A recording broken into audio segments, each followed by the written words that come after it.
Jet 3 races back out to the frigid waters along the 2-mile course to find the 6-year-old girl, who's now swimming without her mother.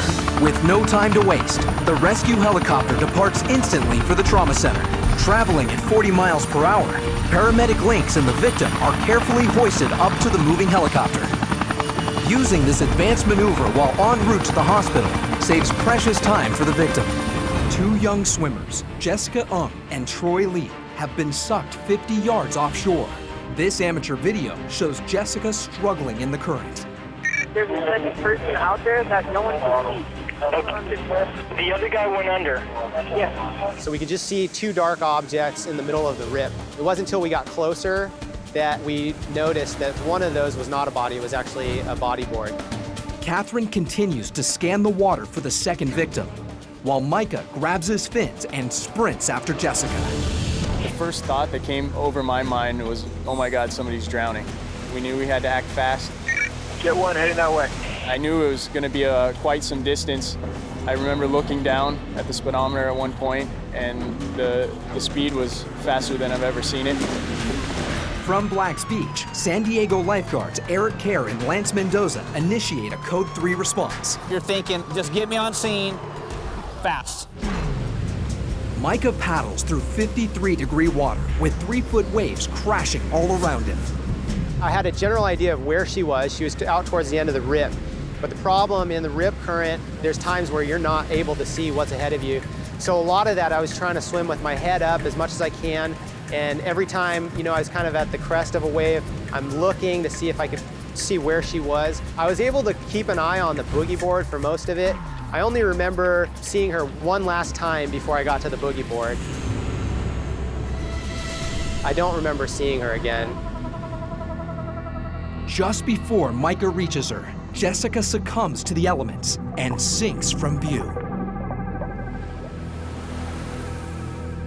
I remember thinking, this is my last chance, I've got to find her. And a wave broke. Once that wave broke and I went under, I just determined, all right, I'm gonna be underwater till I find her. In a desperate maneuver, Micah dives toward the bottom. She's underwater in this direction somewhere. And so I just kind of had my eyes open. To me, it felt like a long time that I was under the water. I noticed a body and it was just going down, down, down, down.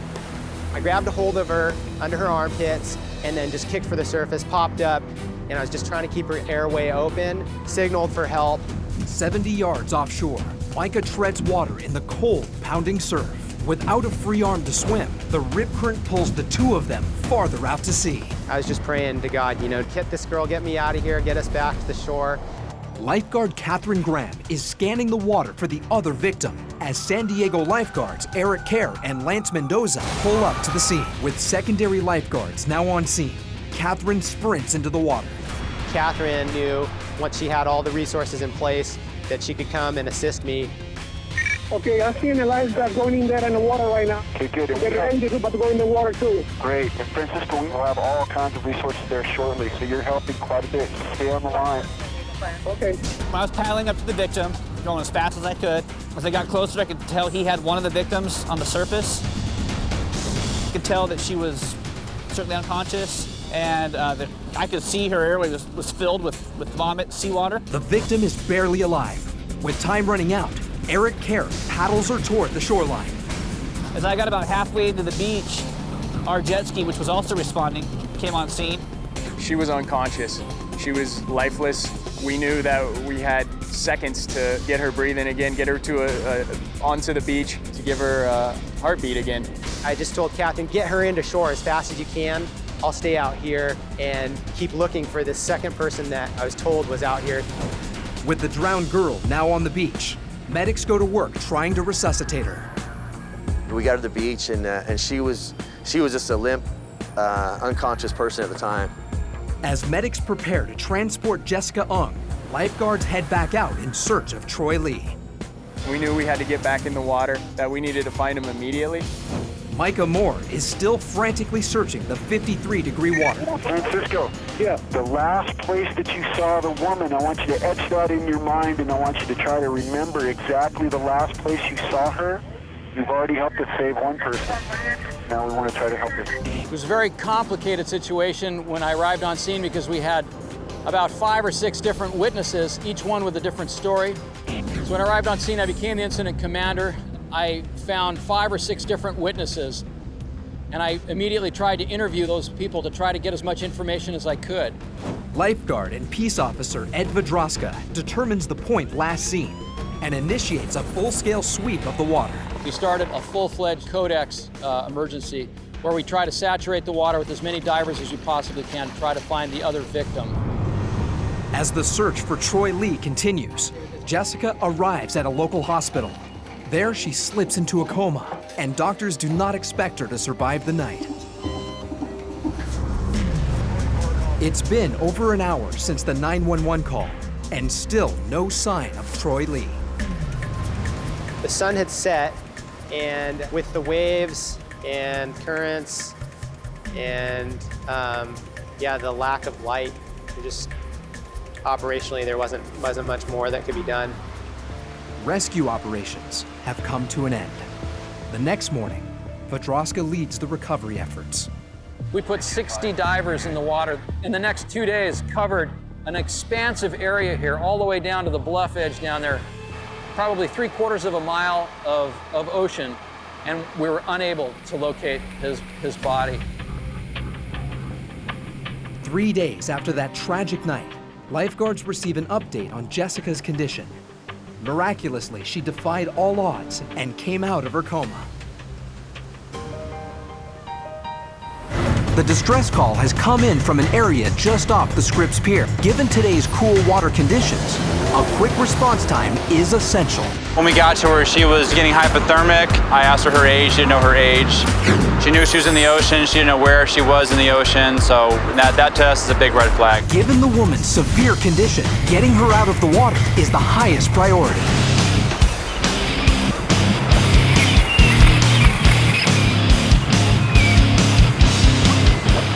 Unable to even stand on her own, the lifeguards rush the woman out of the frigid water.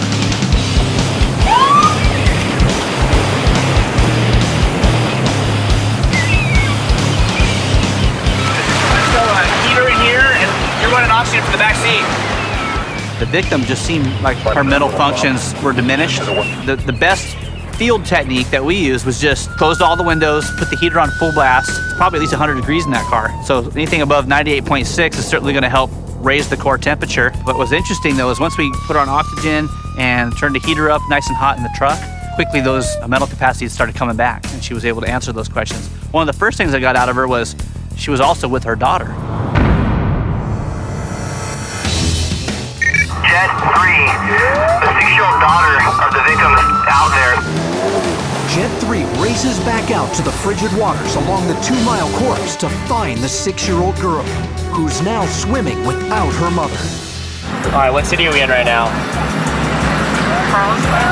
All right, what year is it?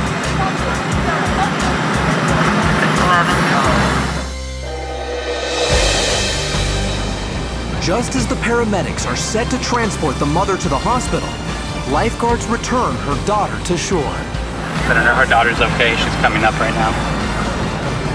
A family reunited. A surfer is in danger near the rocks, and the lifeguards immediately dispatch resources. The area that he was coming in, the waves are hitting right up against the rocks, so we didn't have an area that was safe for him to exit the water at. In high seas, the flat rocks are incredibly dangerous. Moss that is formed on the rocks is wet and slick as black ice.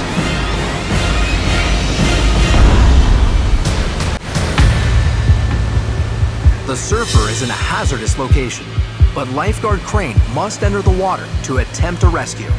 I could tell he talked to me and said he was in a bad spot. 3 SAM to dispatch, 1 unit in water, 1 unit standby for backup. As I was going underneath the wave, pulling him, we were both getting pulled back. Never take the ocean for granted. It's so strong and powerful. Lifeguard Crane and the surfer try desperately to make their way to safety, but there is no clear way out. We were both tired at that point, and initially I thought it was just a 2-wave set. So it was just trying to figure out whether we should come in or go out. With the difficulty of this rescue, Additional lifeguards carefully monitor the situation and are prepared to leap in at any moment. With the intense waves, lifeguard Crane now realizes bringing the victim toward the shore is too dangerous. He must get out beyond the breaking waves. Sergeant Harris radios to a patrolling personal watercraft for backup. Lifeguard Terrence Sawtell was piloting Jet 1. 3 Sam to Jet 1. Need backup at pump house.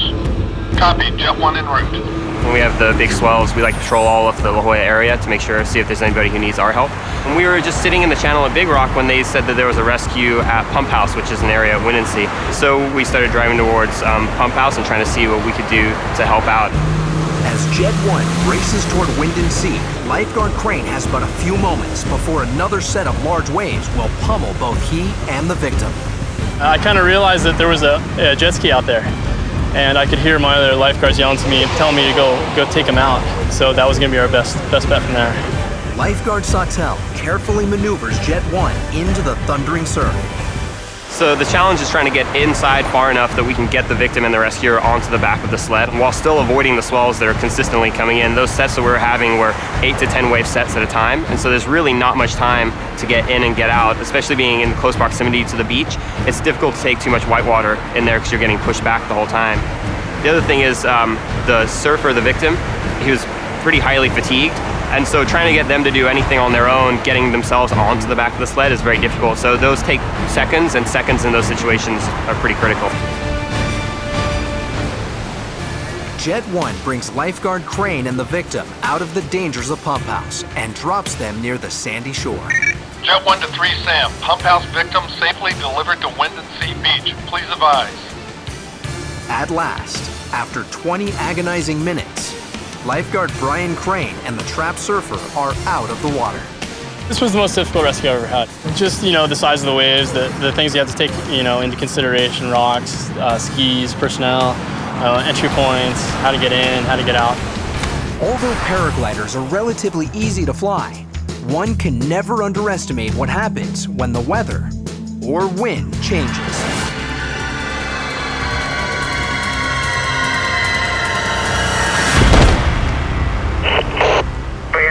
Hang glider fall approximately 200 feet. He's on the Citizens Trail right now. Lifeguard Jason Yeager witnessed the unthinkable. I'd say he fell at least 200 feet, from 200 feet up. It was a loud noise and he bounced off the cliffside pretty hard. Yeager immediately calls the accident into La Jolla Shore's main tower, then scrambles to aid the victim. When I got to the victim, I couldn't see any broken bones, but he had severe chest and back pain, and he had loss of consciousness, and he was coughing up blood. Well, after doing an initial assessment on his limbs, I couldn't find any broken extremities, and I saw some major bruising on his lumbar area on his back, and I figured maybe he had some traumatic injuries internally. Number 2, go ahead.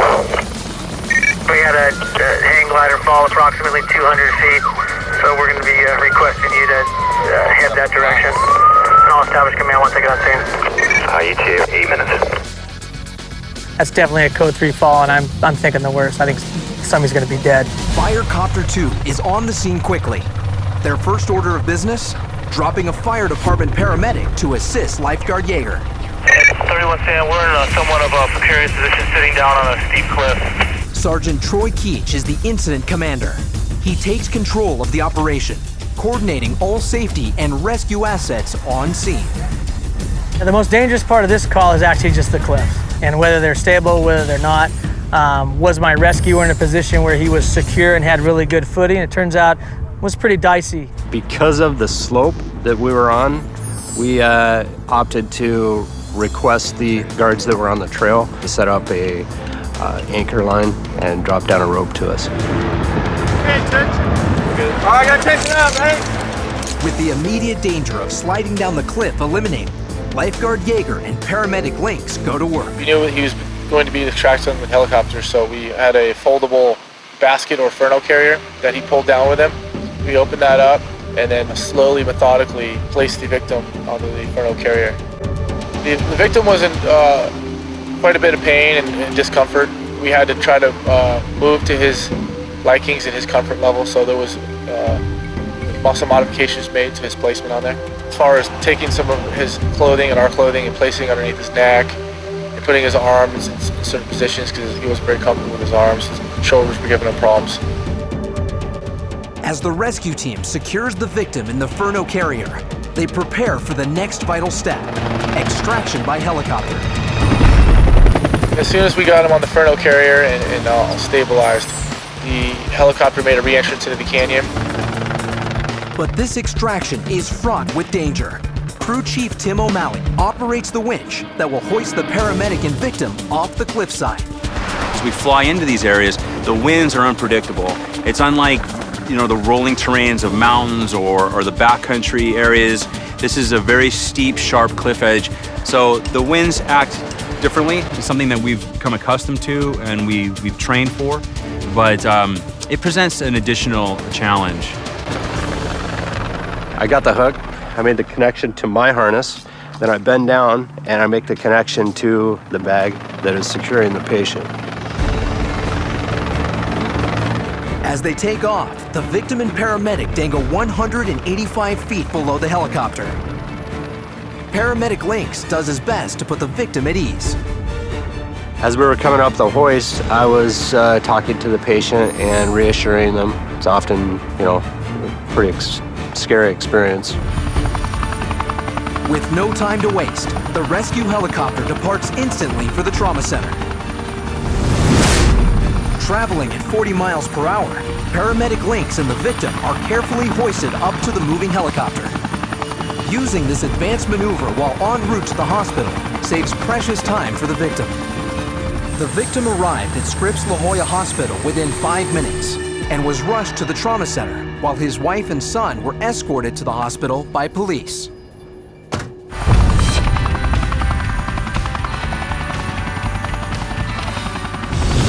As predicted, veteran lifeguard Gray Lang spots 2 teenage swimmers in distress near Tower 3. I noticed 2 victims, so I entered the water up current from them. The reason being is that they're moving with the current, so as they're coming this way, I'm trying to cut them off. As Lang enters the water, nearby lifeguard supervisor Jeff David backs him up at Tower 4. We always try and backfill our towers, so we always have ice on the water. The current gains strength as lifeguard Lang swims out.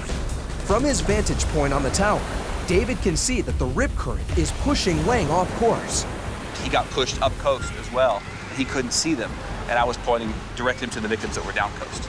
And when he looked back at me, and then he saw where he needed to go. When we're in the water, we can't get that view up and looking down and see everything. So the communication when we're in the water is huge. When I got to the victim, he had just come onto the hole where he could no longer touch the bottom. Lang reaches the victim just as he submerges under a wave. When I reached the victim, he took the buoy. I had to tell him to latch onto it really hard. The victim is secure, but 20 yards to the south, the other is struggling. The victims had separated a little bit, so I was on one and I looked to the other one and I noticed that my flanking tower guard had gone out as well. So I knew I could focus on the one victim that I had. With the aid of the Tower 3 guard, both victims have been rescued.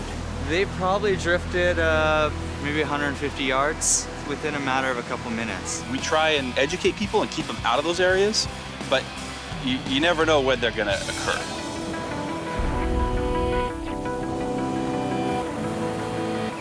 Two children, a brother and a sister, have been sucked out by a rip current. One has been rescued, but the other is struggling to stay afloat. Newport's boat crew hears the call and immediately speeds toward the location. As the tower guard swims the girl to shore, Randall searches for her struggling brother. I had a general idea of where the victim was. I saw his head prior to entering the water. Went under a wave, popped up, lost him for a little bit. Lifeguards are trained to embrace teamwork. Randall and the rescue boat arrive at the victim simultaneously. I was on the boat. I see this guy just bobbing down, and then he just sinks under a wave, and then he came up. Oh, yeah, right there. I think it was his foot or a hand or something just kind of popped out of the water about 15 feet from me, and I swam towards him, and I grabbed him from underwater, and he had no strength to grab my buoy, so I just wrapped him around the chest and signaled for the boat to come back me up. The deckhand, Clay Rinker, threw me the buoy, So I passed him off to the deckhand, he pulled him up, and then I climbed up afterwards. Hurry up, let's go. Pull him up, he coughs up a bunch of water. He was going into shock, kind of fading in and out. His respirations were extremely rapid. Wasn't in the greatest of conditions. As lifeguards race Code 3 to the pier, the victim's symptoms worsen. Inhaling seawater draws fluid into the lungs and could be fatal.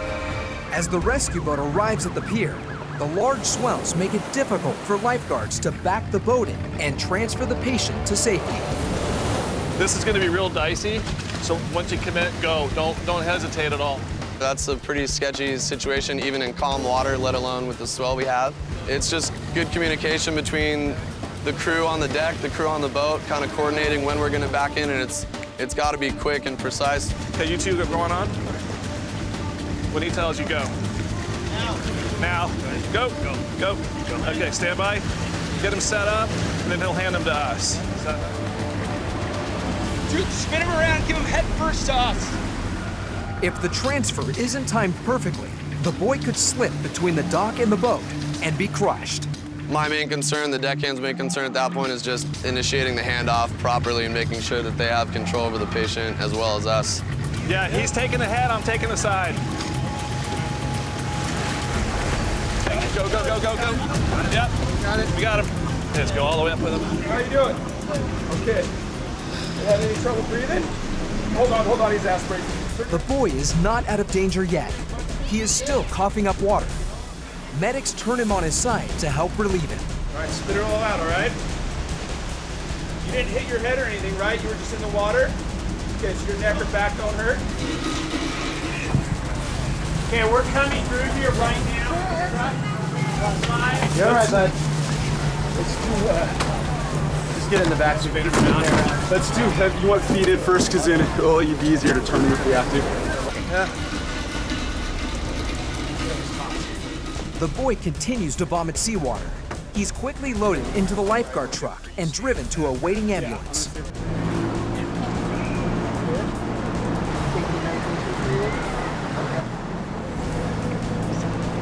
All right, bud, you're doing really good, all right? Just worried about some of that water you swallowed, and that's why you're spitting up all that water and kind of vomiting a little bit, okay? All right, we're going to take good care of you. We've got our paramedic van here. We're feeding it back, and we're going to bring you up to the hospital. That type of situation on a day like today, as strong as the currents are, stuff happens extremely quick. We do have a lot of non-experienced swimmers that come in down there. Once they get out that far, they struggle because they try to swim in, and they realize that the current's going against them the whole way. Those are the ones that you look at and you say, you know, if I wasn't there, he most likely would have drowned. It was a job well done, and I knew that once the transfer of care was made to the medics, that he was in good hands.